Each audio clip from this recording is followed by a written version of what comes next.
Hi, welcome back to Weigh the Fist. This is going to be a recap video of what we learned last time. I'm going to be showing you the postures again. I'm going to be talking a little bit about more intricate details of those postures and what you should be paying attention to at a beginner level. You'll have to apologize if I sound out of breath anytime talking while moving and trying to talk fluidly. Sometimes at almost 9,000 feet becomes a little difficult, so pardon me there. So what we're going to go over is what we taught up to last time, which was single whip. And we're going to cover a few more details I want you to pay attention to during your practice. There are a lot of questions about how I should practice, how long I should practice, how should I be practicing.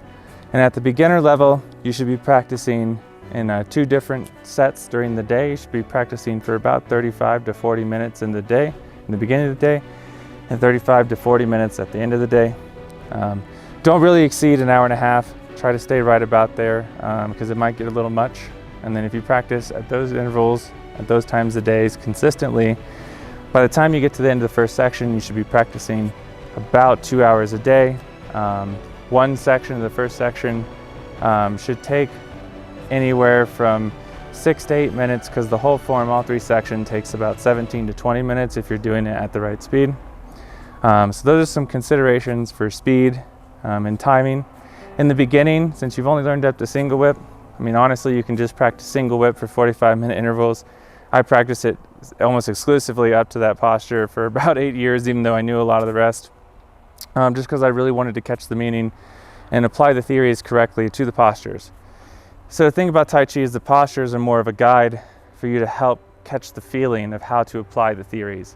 Once you catch the feeling of how to apply the theories, it's like learning to throw a ball. Once you've learned to throw a ball, it's very easy because you're just replicating that motion, that feeling that you're already familiar with. You've already internalized that. So a lot of the postures are kind of a guide for us to internalize those theories and feel them.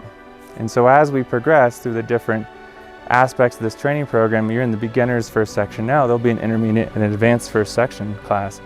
And things will get a little more intricate, a little more detailed, and a little more involved as far as theories, what you should be looking for, what you should be feeling, how you should be doing it. So in the beginning, we keep it light, so that you can learn just really how to master the external postures. So I would say when you're trying to practice specifically theory stuff, try to focus it on just up to single whip. Just repeat it, repeat it, repeat it. And that's once you've become familiar with the movements. And as you feel like you can start to do things from up to single whip, then start including the next one.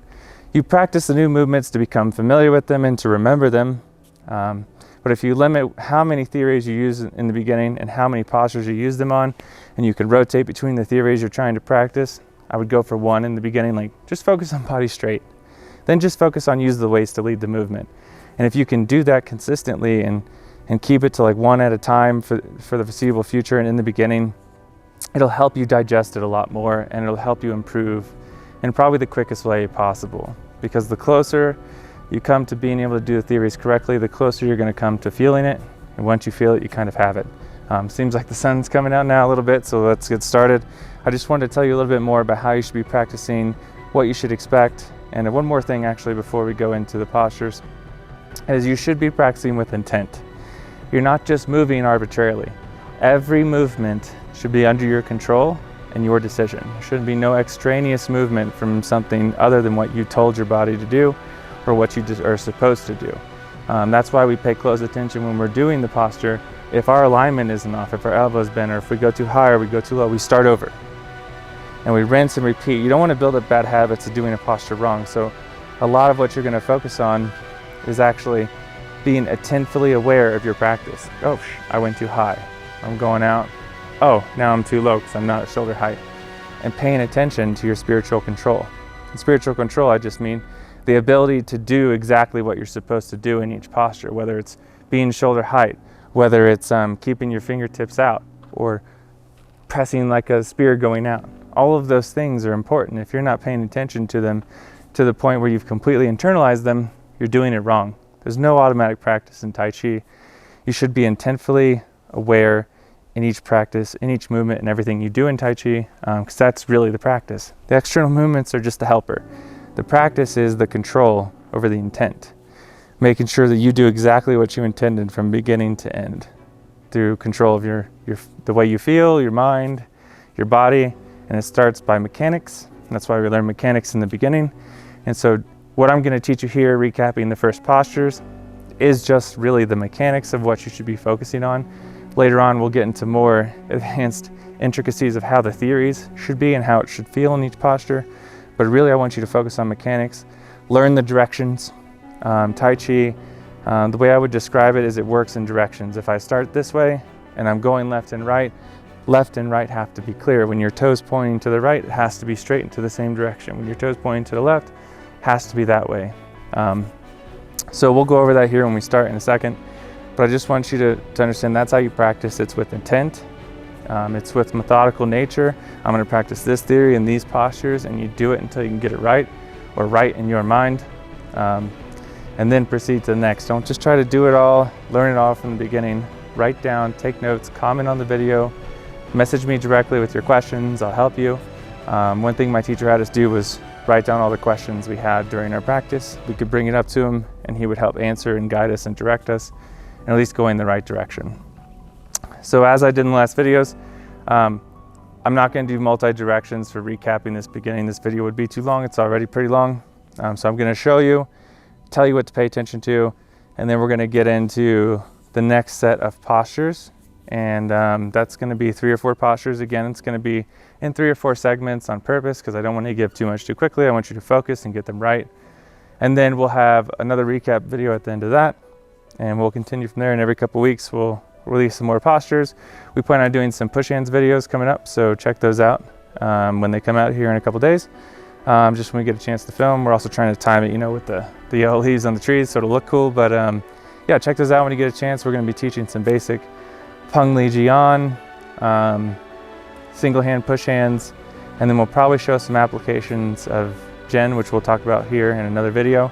And that is basically the 13 ways force is executed in Tai Chi. And we'll show some of those applications during the push hands just for fun, just to show you, to give you an idea. And yeah, hope you check those out. Like, subscribe, comment, follow us, ask us questions. We don't really care. Hate on us, it doesn't matter. Just do it below. We'll have fun. So recapping what we learned last time. We learned up to single whip. So the starting posture, if you remember, your feet start together and you step out. What I want you to do is I want you to look down and make sure your toes are even with each other. Not forward, not back. I want you to make sure that your shoulder width. I want you to purposefully look down.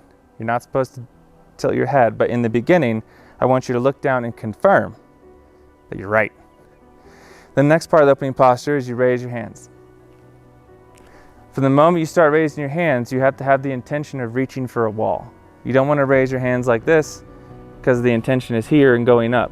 You aren't going out to your fingertips and it isn't clear. So we want to raise the hands in a relaxed fashion, like tensing to like reach out, but the intention is going out so that from the moment you reach, it looks like your fingertips are reaching out. They're not limp down, they're reaching out.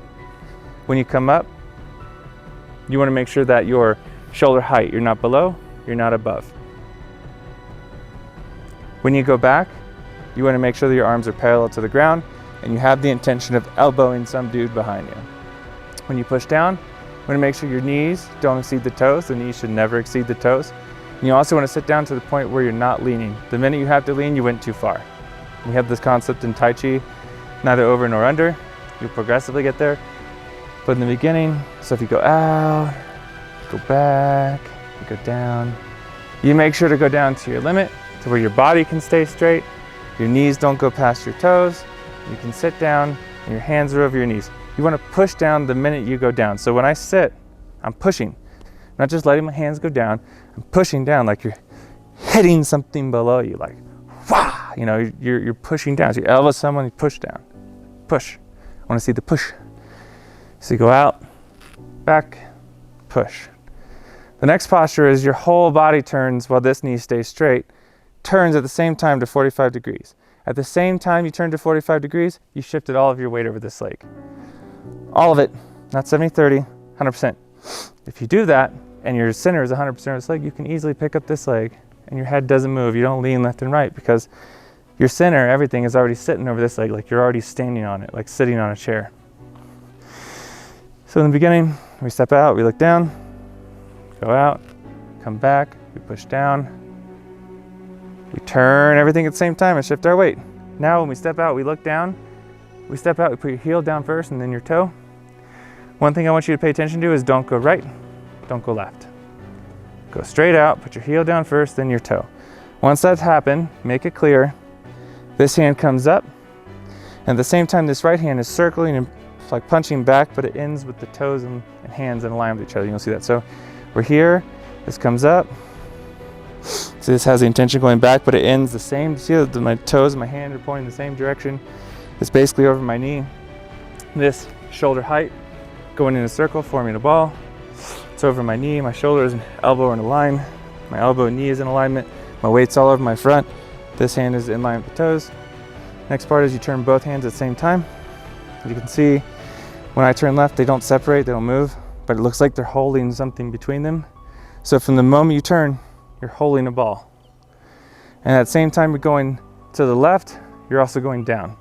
So this elbow drops and this hand comes up to hold the ball, and this hand, they should be on top of each other and over the knee. All of your weight should be here. So when we're here, rotate out. Then the right foot steps up and the toe goes to the right direction. We talked about left, right, forward, and back. So when you put your toe down, the heel goes where the toes previously were, and the toe goes in a straight line to the direction you'll be going. So if we go back, all my weight, see my heel goes where my toes were, my toes go down the straight direction. In the beginning, look down, make sure they're straight. Then, both these hands turn and go up. Like you have a spear in your hand and you're thrusting it up. And at the same time, once you start turning your waist and your momentum forward, see how your toe turns 45. Because remember, in Tai Chi, the forward leg, toe is generally straight and the left leg is 45. So one toe is straight in the direction you're going, the other toe is 45. So we'll go back to here, go out, turn, step, thrust. Now from here, we should end in alignment with our left shoulders. Our fingertips should be even with our eyes. And we should be at 45 degrees up this way. Like, boom. Don't extend too far. Make sure to keep a nice bend.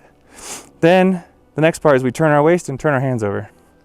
Not turn the hands over, turn the waist, hands turn over. Then when you're here, one hand is up, one hand is down. That's the intention. And you're 45 to the right. And everything's in line with the right shoulder. Boom. Then, down. See again, the elbow and the shoulder height. They come here. Once this gets the shoulder height, it stops, and this one continues. All the weight's back here. Then from this moment, you turn and press. Back to straight. To the right where we were going. This hand comes across, slices. Both hands go back and finish at the same time you finish back. Then forward. You want to make sure you're actually pushing something. Like imagine something there you're pushing. If you're like this, you're not pushing something. If you're like this, you're not pushing something. If you're like this, you're not pushing something. The intention of pushing something has to be clear. But don't make a 45, don't make like a right angle in your wrist. You want to always drop the elbow so the wrist have a nice curve, no right angles. So we'll go from the beginning to catch up. So we've stopped and talked about a few different points.